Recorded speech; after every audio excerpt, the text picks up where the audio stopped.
Good morning everybody. Common error की series में आप सभी का एक बार फिर से बहुत बहुत स्वागत है।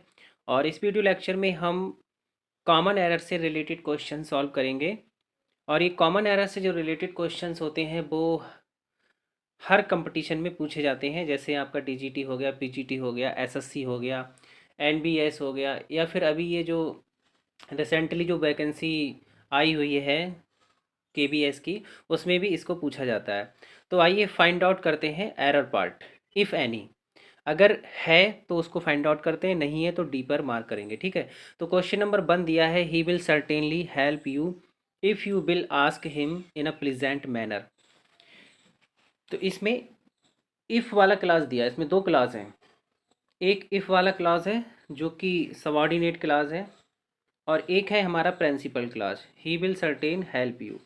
ठीक है, तो इसमें इफ़ वाला क्लास जो है, इसमें प्रिंसिपल क्लास जो है, इसमें देखेंगे ध्यान से कि प्रिंसिपल क्लास जो है वो फ्यूचर इंडेफिनिट में है। ठीक है, और इसमें बात जो है वो फ्यूचर की गई है। जब फ्यूचर की बात की जाती है तो उस केस में जो सबॉर्डिनेट क्लास होता है, जो इफ़ वाला क्लास होता है, उसमें बिल का यूज नहीं किया जाता है, मतलब वो बनता है प्रेजेंट इंडेफिनिट में।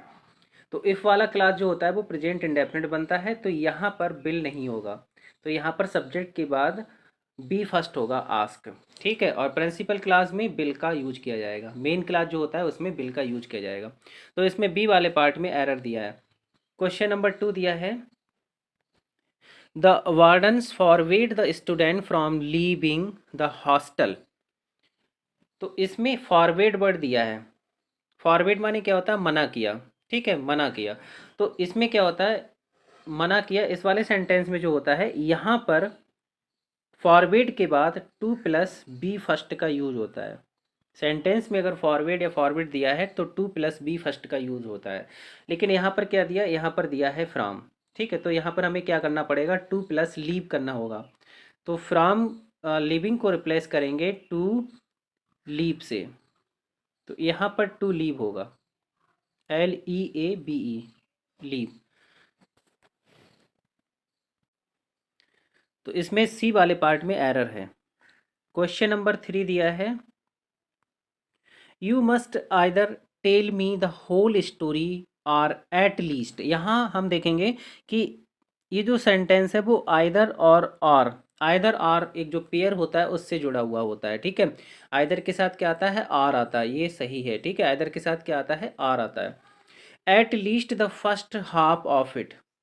तो इसमें हम ये देखेंगे कि आइदर आर जो एक साथ आए हुए हैं, इसमें इनकी पोजीशन देखेंगे, इनका जो प्लेस है वो ठीक है या नहीं है, वो हम फाइंड आउट करेंगे। इसमें पोजीशन वाली गलती जो है वो यहाँ पर लग रही है। तो यहाँ पर किस तरह से फाइंड आउट करते हैं, देखते हैं। लास्ट वाला जो पेयर है, लास्ट वाला पेयर जो है वो किससे पहले आया हुआ है। तो लास्ट वाला पेयर जो है वो इस ऑब्जेक्ट से पहले आया है। हालांकि एटलीस्ट जो बीच में आ गया है, लेकिन और जो आया है वो इस ऑब्जेक्ट के लिए आया है। ठीक है, इसका मतलब हुआ कि you must either tell me, तुम्हें मुझे बतानी चाहिए द होल स्टोरी, तुम्हें मुझे या तो पूरी कहानी बतानी चाहिए, आर एट लीस्ट या फिर कम से come first half of it, या फिर उस कहानी की जो पहली आधी कहानी होती है वो आपको बतानी चाहिए। ठीक है, तो यहाँ पर ये आर जो है वो इस आधी कहानी, फर्स्ट हाफ मतलब आधी जो स्टोरी है उससे पहले आर का यूज किया गया है। तो आइदर का यूज भी इस ऑब्जेक्ट से पहले किया जाएगा। तो इस सेंटेंस में जो ऑब्जेक्ट है वो क्या है, द होल स्टोरी। यहाँ पर क्या है, आधी स्टोरी की बात की गई और यहाँ पर होल स्टोरी की। तो ये दोनों ऑब्जेक्ट हैं सेंटेंस के। ठीक है, तो आर जो है इस ऑब्जेक्ट के लिए आया है, तो आइदर जो है वो इस ऑब्जेक्ट के लिए आएगा। मतलब आइदर का यूज जो होगा इस सेंटेंस में वो मी के बाद किया जाएगा यहाँ पर। तो यहाँ पर मी के बाद क्या होगा, आइदर। इसको आइदर भी पढ़ते हैं और इधर भी पढ़ते हैं। ठीक है, तो यहाँ पर आइदर द होल स्टोरी हो जाएगा। नेक्स्ट वन इज दिया है, ट्वाइस 12 मेक्स 24। ट्वाइस 12 मतलब 12 12 जो होते हैं, 12 12 जो होते हैं वो 24 होते हैं। ठीक है, तो ये जो यहाँ पर सब्जेक्ट है ट्वाइस 12, ये है सिंगलर। कैसा है, सिंगलर। ये सिंगलर होता है। ठीक है, तो सिंगलर होता है तो यहाँ पर वर्ब भी सिंगलर हम लगाएंगे। तो वर्ब कैसी है, यहाँ पर सिंगलर है। तो सेंटेंस हमारा सही है, इसमें नो एरर पर टिक करेंगे। ठीक है, इसके बाद क्वेश्चन नंबर 5 दिया है, it is necessary, it is necessary that everybody must have a house. तो ये आवश्यक है, इट इज़ नेसेसरी। नेसेसरी का मतलब क्या होता है? आवश्यक। हाँ, नेसेसरी का मतलब क्या होता है? आवश्यक यानी कि ज़रूरी। ये ज़रूरी है कि everybody everybody must have a house, कि प्रत्येक व्यक्ति को एक घर रखना चाहिए, प्रत्येक व्यक्ति का एक घर जरूर होना चाहिए। अब इसमें क्या होता है, नेसेसरी के साथ मस्ट का यूज नहीं किया जाएगा। ठीक है, मस्ट माने भी चाहिए होता है, शुड माने भी चाहिए होता है। ये जो शुड होता है इसका मतलब भी चाहिए होता है, और इस मस्ट का मतलब भी चाहिए होता है। OUGST और टू का मतलब भी चाहिए होता है, लेकिन इसका प्रयोग जो होता है वो अलग अलग होता है। मस्ट का यूज वहाँ पर किया जाता है जहाँ पर कोई बात बहुत ज़रूरी हो, जरूर करना चाहिए, जरूर चाहिए। ठीक है, जरूर चाहिए के सेंस में मस्ट का यूज किया जाता है। ठीक है, तो यहाँ पर हम देखेंगे कि नेसेसरी का मतलब भी क्या होता है? आवश्यक या जरूर होता है। इट इज़ नेसेसरी, ये जरूरी है, ये आवश्यक है। तो दोनों आवश्यक वाले जो शब्द हैं वो एक साथ यूज नहीं किए जा सकते हैं सेंटेंस में। ठीक है, तो इस केस में क्या होगा, नेसेसरी को तो हम नहीं हटा सकते, लेकिन मस्ट की जगह हमें यहाँ पर नॉर्मल शुड करना पड़ेगा। ठीक है, शुड माने भी चाहिए होता है। आई होप आपको ये कॉन्सेप्ट क्लियर हो गया होगा। ठीक है, तो यहाँ पर हमें ध्यान रखेंगे, नेसेसरी के साथ कभी भी मस्ट का यूज नहीं करते हैं, उसके साथ शुड का यूज हो सकता है, शुड का यूज करेंगे उसके साथ। ठीक है, तो इसमें सी वाले पार्ट में एरर है, मस्ट को रिप्लेस किया जाएगा शुड से। क्वेश्चन नंबर 6 दिया है, the school is with in 100 yards from the church. School is with in 100 yards, 100 गज की बात की गई है। तो यहाँ पर 100 गज के लिए हमें डिफाइन करने के लिए ए का यूज करना पड़ेगा, ए आर्टिकल। ए या सॉरी ये नहीं, यहाँ पे वन का यूज करेंगे। यहाँ पे एक यानी 100 गज की बात की गई, तो यहाँ पर एक 100 को डिफाइन करने के लिए वन का यूज करना पड़ेगा यहाँ पर। तो यहाँ पर क्या होगा, 100 yards, ये होगा 100 यार्ड। 100 yards कहना गलत होगा, 100 yards करेंगे यहाँ पर। ठीक है, तो 100 नहीं लिखा जाता है। जैसे अगर हम कहें कि 100 रुपये, तो 100 रुपये के लिए 100 रुपीज़ नहीं लिखा जाएगा, उसके लिए क्या लिखा जाएगा, उसके लिए लिखा जाएगा 100 रुपीज़। उसके लिए क्या लिखा जाएगा, 100 रुपीज़ लिखा जाएगा। ठीक है, तो इसी तरह से यहाँ पर वन का यूज किया जाएगा। तो बी वाले पार्ट में एरर है, यहाँ पर वन का यूज करेंगे 100 से पहले। तो B. Next one is, it is easy to see that a lawyers. इसके बाद दिया है डिमीनर, डिमीनर इन कोर्ट में be prejudicial against the interest of his client. ठीक है, तो इस सेंटेंस में एरर देखेंगे किस पार्ट में एरर दिया है। इट इज इजी, ये आसान होता है, टू सी माने देखना। तो इसमें हम देखेंगे ये जो वर्ड दिया है, यहाँ पर ये जो प्रेजुडिशियल वर्ड दिया है, इसके साथ प्रेपोजिशन कभी भी अगेंस्ट का यूज़ नहीं किया जाता है। ध्यान रखेंगे, इसके बाद प्रेपोजिशन, प्रेजुडिशियल के बाद जो प्रेपोजिशन आता है, प्रीपोजिशन, वो टू आता है। यहाँ पर टू की गलती है, तो इसमें सी वाले पार्ट में एरर दिया है। ठीक है, क्वेश्चन नंबर 8 दिया है। क्वेश्चन नंबर 8 को देखेंगे, I am hearing a lot about the problem of AIDS these days. तो मैं इन दिनों एड्स की जो समस्याएं हैं, एड्स की जो बहुत सी समस्याएं हैं उनके बारे में मैं सुन रहा हूं। तो यहाँ पर सेंटेंस में कहाँ पे एरर है, जैसे कि इसमें जो हियर वर्ड दिया है, ये हियर वर्ड है, या फिर हियर वर्ड हो गया, या फिर ये सी वर्ड है, फील है, फील माने महसूस करना, स्मेल करना। ठीक है, स्मेल, स्मेल हो गया, और इसके बाद टेस्ट। ये जो वर्ड्स होते हैं, ये जो वर्ब होती हैं, वर्ब्स, इनमें आईएनजी का यूज नहीं किया जाता है। ठीक है, तो यहाँ पर जो हियरिंग वर्ड दिया है इसमें आईएनजी का यूज नहीं होगा। तो ये जो होगा इसको हम रिप्लेस करेंगे इस तरह से, ये सेंटेंस बनेगा आई हियर, प्रेजेंट इंडेफिनिट बनेगा, आई हियर, मैं सुनता हूँ अ लॉट। तो यहाँ पर ए वाले पार्ट में एरर दिया है। Next one is, you can, हाँ, you can get all the information you want in this book. तो you can get all the information. अब आप यहाँ पे देखेंगे बी पार्ट में ही इन्फॉर्मेशन वर्ड दिया है। इन्फॉर्मेशन जो होता है वो अनकंटेबल नाउन होता है। अनकंटेबल नाउन्स वो नाउन्स होते हैं जिनकी हम गणना ना कर सकें, जिनकी गणना ना की जा सके, वो अनकंटेबल नाउन कहलाते हैं। तो उसमें उनका कभी भी प्लुरल नहीं बनता है, मतलब उसमें कभी भी एस का यूज नहीं किया जाता है। तो यहाँ पर एस का यूज नहीं किया जाएगा। ठीक है, केवल इन्फॉर्मेशन होगा। तो बी वाले पार्ट में एरर है। क्वेश्चन नंबर 10 दिया है, हाँ, क्वेश्चन नंबर 10 है, he persisted to do it in spite of my advice. Persisted, ये जो परसिस्टेड वर्ड है, परसिस्ट के साथ प्रीपोजिशन इन का यूज किया जाता है, ध्यान रखेंगे। इसके साथ जो प्रीपोजिशन आता है वो कौन सा आता है, इन आता है, ठीक है। अब यहाँ पर टू को हमने रिप्लेस कर दिया इन से, ठीक है। और ये भी ध्यान रखेंगे कि इन इन जो है वो एक प्रेपोजिशन है, प्रेपोजिशन फॉलोड बाय नाउन और प्रोनाउन, इसके बाद एक नाउन या प्रोनाउन आना चाहिए।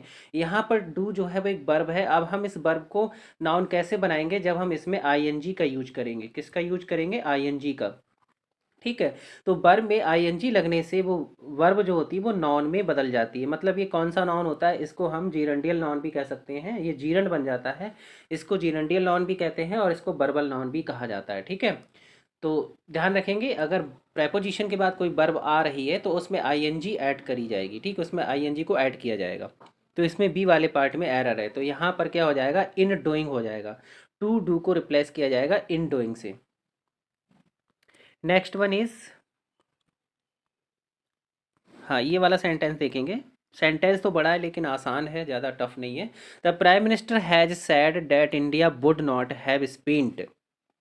अब यहाँ पर the prime minister has said that India would not have spent so much on defence if. अब ये कंडीशनल सेंटेंस है, तो इसमें एरर किस तरह से फाइंड आउट करेंगे, देखिए इस तरह से एरर जो है वो फाइंड आउट करेंगे। इसमें ये प्रिंसिपल क्लॉज दिया है इफ़, ठीक है, और यहाँ पर जो मेन क्लास दिया है, यहाँ पर ये मेन क्लास दिया है। जैसे यहाँ पर ये जो वर्ब है, मेन वर्ब है वुड, वुड दिया है, नॉट दिया है और हैव प्लस B3 दिया है, ठीक है। तो ये कॉन्सेप्ट आपने पढ़ा होगा कि अगर वुड हो, सब्जेक्ट के बाद वुड है, ठीक है, और प्लस हैव है प्लस B3, अगर ये मेन क्लास में आ रहा है, अगर प्रिंसिपल क्लास में ये स्ट्रक्चर बन रहा है, तो जो आपका सबऑर्डिनेट क्लास होगा, यानी कि जो इफ़ वाला क्लास होगा, उसका स्ट्रक्चर ये बनेगा। उसमें क्या होगा, उसमें इफ़ अनटिल भी हो सकता है, अनलेस भी हो सकता है। इफ़ के बाद सब्जेक्ट प्लस हैड और प्लस B3 का यूज होता है, ये स्ट्रक्चर बनता है, ठीक है। तो ये जो प्रिंसिपल क्लास है, जो मेन क्लास है, उसमें वुड दिया है, ठीक है। इसके बाद नॉट, हालांकि सेंटेंस नेगेटिव है इसलिए यहाँ पर नॉट लगा दिया है, और यहाँ पर क्या है, हैव के बाद B3 है। तो ये स्ट्रक्चर हमारा बन रहा है, ठीक है। तो हम प्रिंसिपल क्लास में देखें, सॉरी, जो ये स्ट्रक्चर हमारा प्रिंसिपल क्लास में बन रहा है, वुड है प्लस B3 वाला। तो इफ़ वाले क्लास में क्या होगा, उसमें सब्जेक्ट आएगा, हेड आएगा और B3 आएगा, ठीक है। तो इफ़ वाला क्लास ये है, इसमें इफ़ दिया है सम ऑफ द नेबरिंग, ठीक है, सम ऑफ द नेबरिंग दिया है, कंट्रीज दिया है, लेकिन यहाँ पर क्या दिया है, एडॉप्टेड दिया है।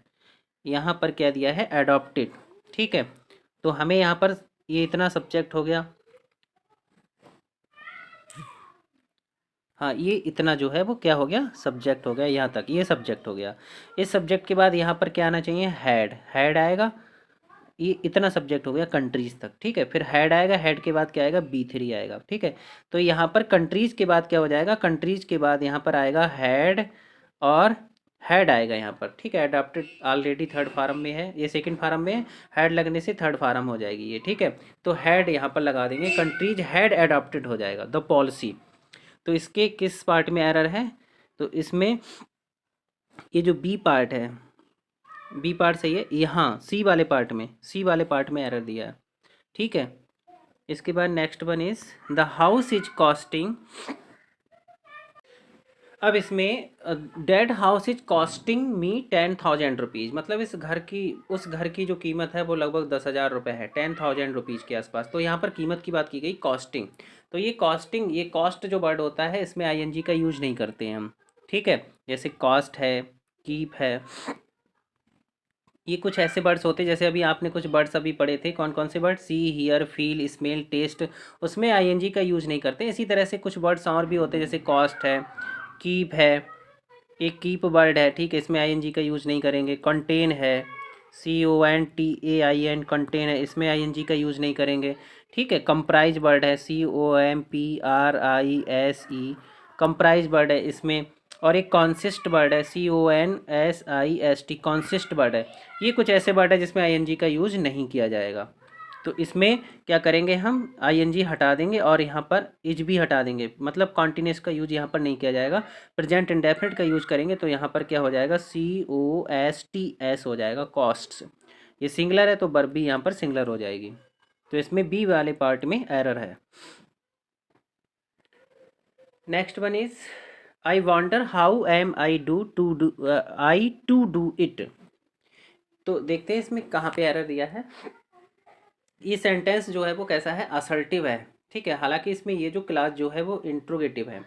अगर कोई भी सेंटेंस इंट्रोगेटिव फॉर्म में है तो उसका तो स्ट्रक्चर ये बनता है ना, क्वेश्चन वर्ड आता है, हेल्पिंग वर्ब आती है, फिर सब्जेक्ट आता है, इसके बाद मेन वर्ब आती है, ठीक है, मेन वर्ब आती है, फिर अदर वर्ड्स आते हैं, ये स्ट्रक्चर बनता है। लेकिन अगर ये इंट्रोगेटिव स्ट्रक्चर में है और ये किसी क्लास में जुड़ रहा है, जैसे ये क्लास है इसमें ये जुड़ रहा है, ऐड हो रहा है, तो उस केस में इसका स्ट्रक्चर क्या हो जाता है, क्वेश्चन वर्ड आएगा पहले, इसके बाद फिर सब्जेक्ट आएगा, फिर हेल्पिंग वर्ब जो है वो बाद में चली जाती है।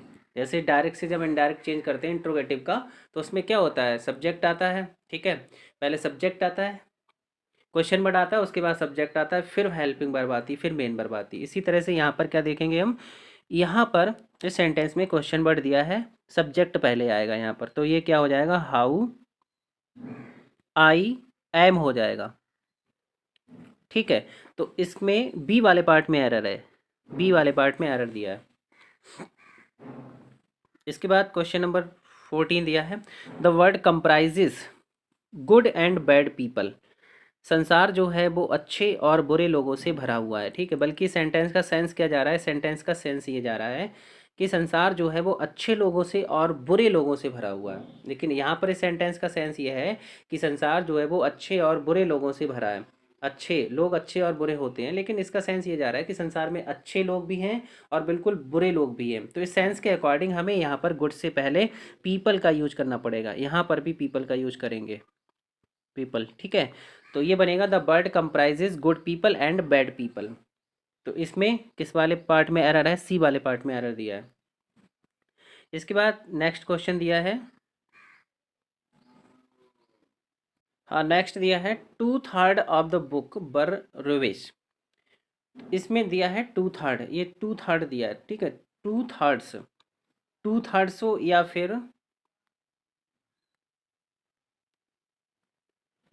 हाँ इधर यहाँ पे देखते हैं, 2/3 हो या फिर दिया हो 3/4 ऑफ, 3/4 ऑफ दिया हो, TH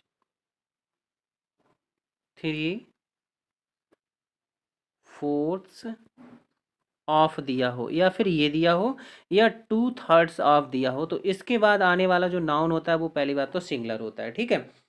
2/3 के बाद आने वाला नाउन और 3/4 ऑफ के बाद आने वाला भी नाउन कैसा होता है, सिंगुलर होता है। और इसके साथ आने वाली जो वर्ब होती है वो भी सिंगुलर होती है। तो नाउन तो सिंगुलर है लेकिन वर्ब यहाँ पर सिंगुलर नहीं है, तो यहाँ पर हमें क्या करना होगा, यहाँ पर हम करेंगे वॉच, ठीक है। तो इसके बी वाले पार्ट में एरर है। तो डियर फ्रेंड्स, ये हमारे 15 क्वेश्चन से कॉमन एरर से रिलेटेड। तो ठीक है फ्रेंड्स, मिलते हैं नेक्स्ट वीडियो में नए क्वेश्चंस के साथ। Thanks for watching.